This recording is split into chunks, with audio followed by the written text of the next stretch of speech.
બનાસકાંઠા જિલ્લાના કાંકરેજ વિસ્તારમાં જીવદયા ગૌ પ્રેમીઓની ટીમ દ્વારા રખડતા પશુઓને રેડિયમ બેલ્ટ લગાવવામાં આવ્યા। બનાસકાંઠા જિલ્લાના જીવદયા ગૌ પ્રેમી ટીમના બનાસકાંઠા અધ્યક્ષ કિરણબેન પ્રજાપતિ ડીસા અને જિલ્લા ઉપાધ્યક્ષ વનરાજસિંહ જાદવ રાનેર અને એમની ટીમ દ્વારા સિહોરી, ઉંબરી, કંબોઈ, રાનેર રખડતા પશુઓને રેડિયમ બેલ્ટ લગાવવામાં આવ્યા હતા।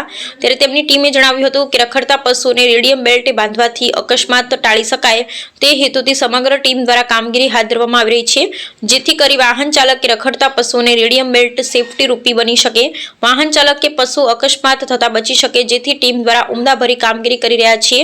જો જોવા જઈએ તો ઘણી વખત રાત્રિ સમયે રોડ ઉપર વાહન પશુઓના અકસ્માત થતા હોય છે, ઘણી વખત પશુઓ મોતને ભેટે છે, વાહન ચાલક મોતને ભેટે છે, ત્યારે રેડિયમ બેલ્ટ લગાવવાથી ઘટના થતી બચી શકે છે। ખરેખર ગૌ પ્રેમી ટીમની નિષ્ઠા ભાવનાની કામગીરી બિરદાવવી જરૂરી છે। અહેવાલ રામજીભાઈ રાયગોર। માતા જય દ્વારકાધીશ। હું ગૌરક્ષક કિરણબેન। આજે અમે સિહોરી ખાતે બેલ્ટ બાંધવા આવેલા છીએ, પ્લસ અમે ડીસા પણ બાંધ્યા છે, એના પછી ભાભર, દિયોદર, કોતરવાડા ને રાનેર અમારા ઓલરેડી બેલ્ટ બાંધવાનું ચાલુ છે, જેથી કરીને ગાય માતાને સુરક્ષા મળે અને માણસોને પણ તકલીફ ના પડે અને બહુ સેવા આપે છે એવા અમારા અજીતસિંહ રોનેર, એવા વનરાજસિંહ જાદવ, વિક્રમસિંહ જેનાલ, એવા ઘણા બધા ભાઈઓ છે અને બહેનો પણ આવે છે પાટણથી।